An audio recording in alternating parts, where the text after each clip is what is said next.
Those stuff? Hmm? What? Huh?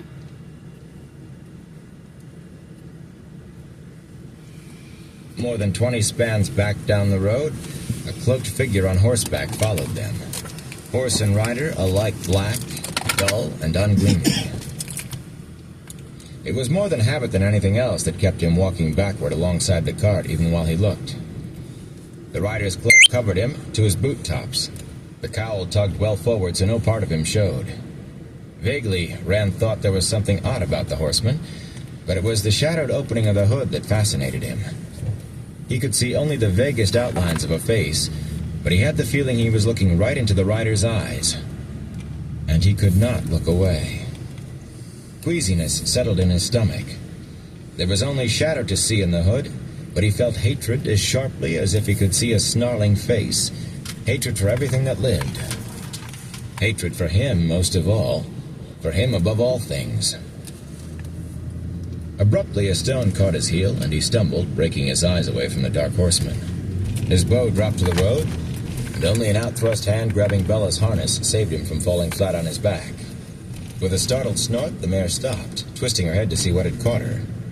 Tam frowned over Bella's back at him. "Are you all right, lad?" "A rider," Rand said breathlessly, pulling himself upright. "A stranger following us." "Where?" The older man lifted his broad-bladed spear and peered back warily. "There, down the..." Rand's words trailed off as he turned to point. The road behind was empty. Disbelieving, he stared into the forest on both sides of the road. Bare-branched trees offered no hiding place, but there was not a glimmer of horse or horseman. He met his father's questioning gaze. He was there. A man in a black cloak, on a black horse. "I wouldn't doubt your word, lad. But where has he gone?" "I don't know. But he was there." Yeah. He snatched up the fallen bow and arrow, hastily checked the fletching before re-knocking, and half drew before letting the bowstring relax. There was nothing to aim at. He was. Tam shook his grizzled head. "If you say so, lad. Come on, then. A horse leaves hoof prints, even on this ground." He started toward the rear of the cart, his cloak whipping in the wind. "If we find them, we'll know for a fact he was there. If not, well, these are days to make a man think he's seeing things." Abruptly, Rand realized what had been odd about the horseman, aside from his being there at all. The wind that beat at Tam and him had not so much as shifted a fold of that black cloak. His mouth was suddenly dry. He must have imagined it. His father was right. This was a morning to prickle a man's imagination. But he did not believe it.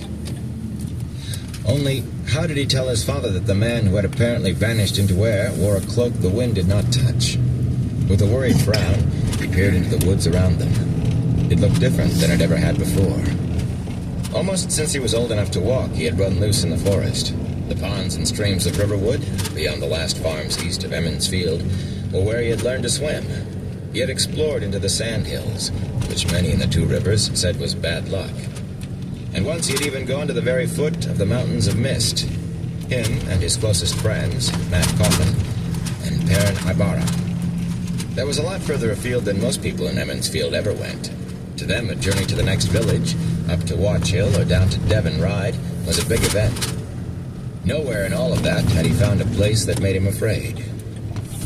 Today, though, the Westwood was not the place he remembered.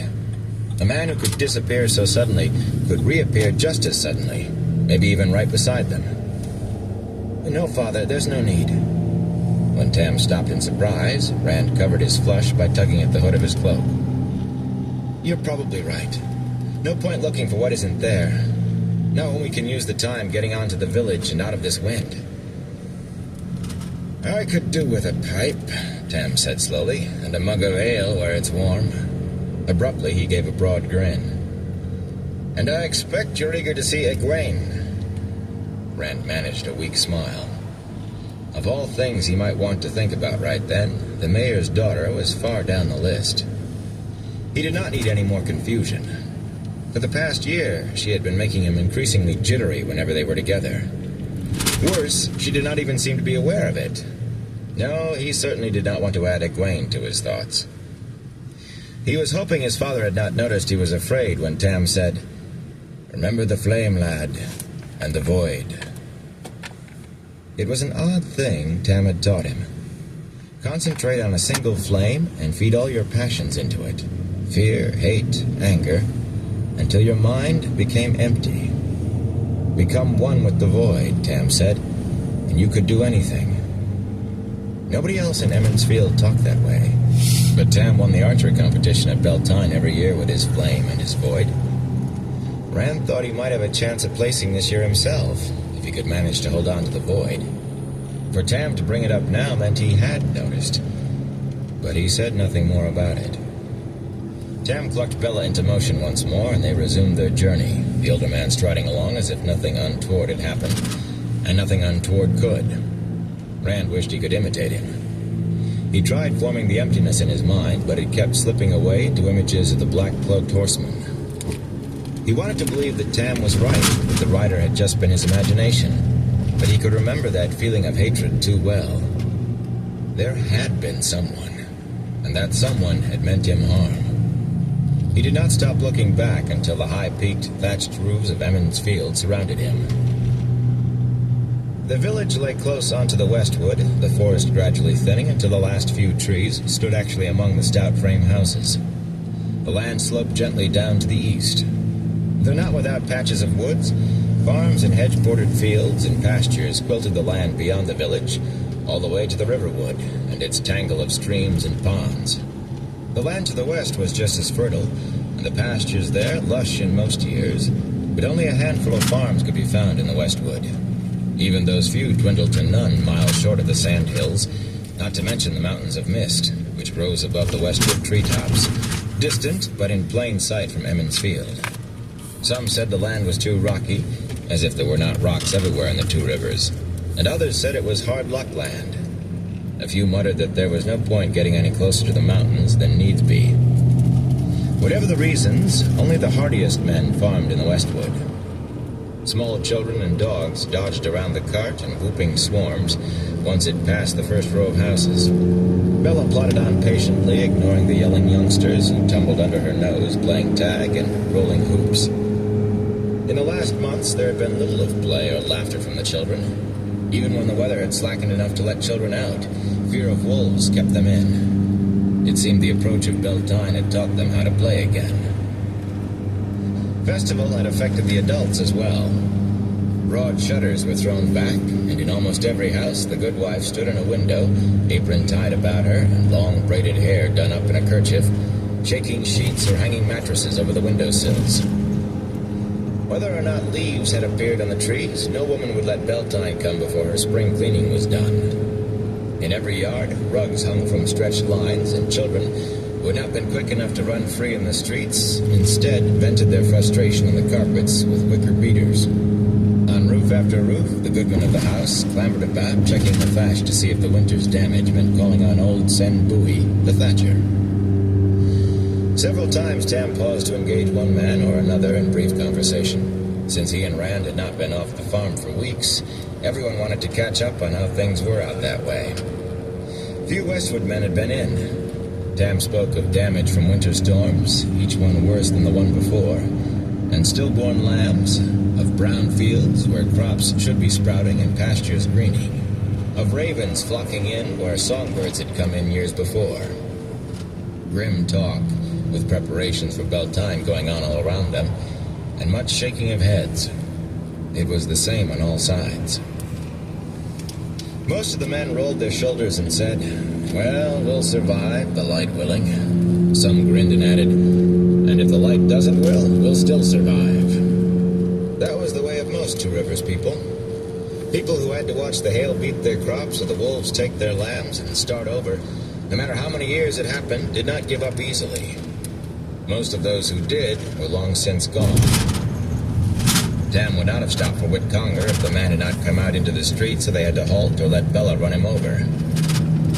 The Congers and the Coplans, the two families were so intermarried no one really knew where one family led off and the other began, were known from Watch Hill to Devon Ride and maybe as far as Tarn Ferry, as complainers and troublemakers. I have to get this to Bran Elvire, Wit, Tam said, nodding to the barrels in the cart. But the scrawny man held his ground with a sour expression on his face. He had been sprawled on his front steps, not up on his roof, though the thatch looked as if it badly needed Master Bowie's attention. He never seemed ready to start over, or to finish what he started the first time. Most of the Coplands and Congers were like that, those who were not worse. What are we going to do about Nynaeve, Althor? Conger demanded. We can't have a wisdom like that for Emond's Field. Tam sighed heavily. It's not our place, Wit. The wisdom is women's business. Well, we'd better do something, Althor. She said we'd have a mild winter and a good harvest. Now you ask her what she hears in the wind, and she just scowls at you and stomps off. If you asked her the way you usually do, Wit, Tam said patiently, you're lucky she didn't thump you with that stick she carries. Now, if you don't mind, this brandy... Nynaeve Almira is just too young to be a wisdom, Althor. If the Women's Circle won't do something, then the village council has to. What business of yours is the wisdom, Wit Conger? Roared a woman's voice. Wit flinched as his wife marched out of the house. Days Conger was twice as wide as Wit, a hard-faced woman without an ounce of fat on her. She glared at him with her fists on her hips.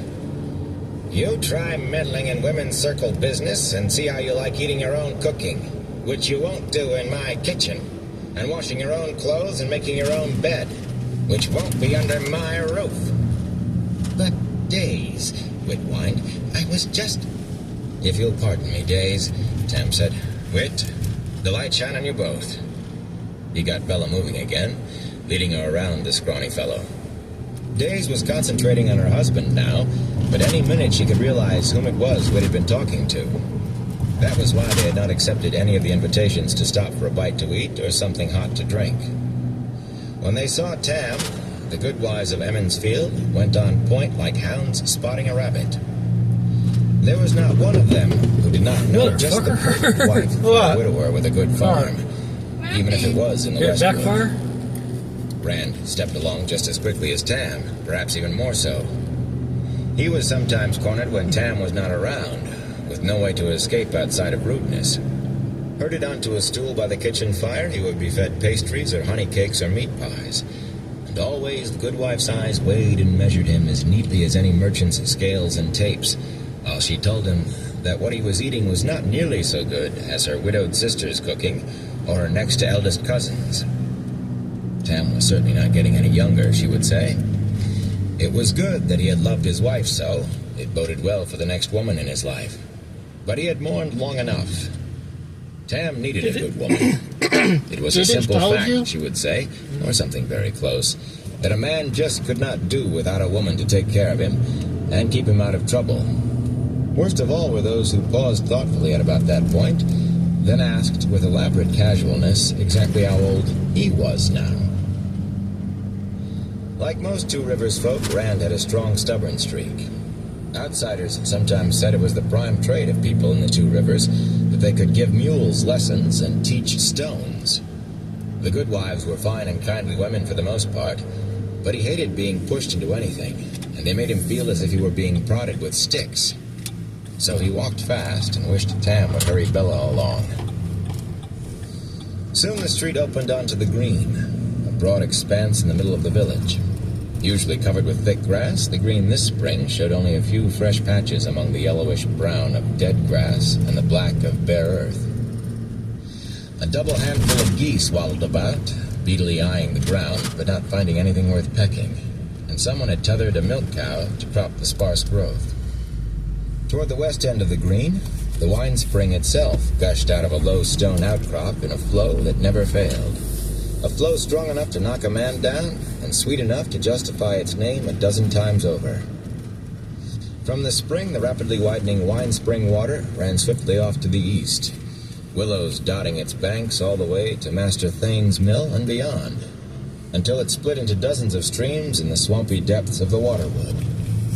Two low, railed footbridges crossed the clear stream at the green, and one bridge wider than the others and stout enough to bear wagons.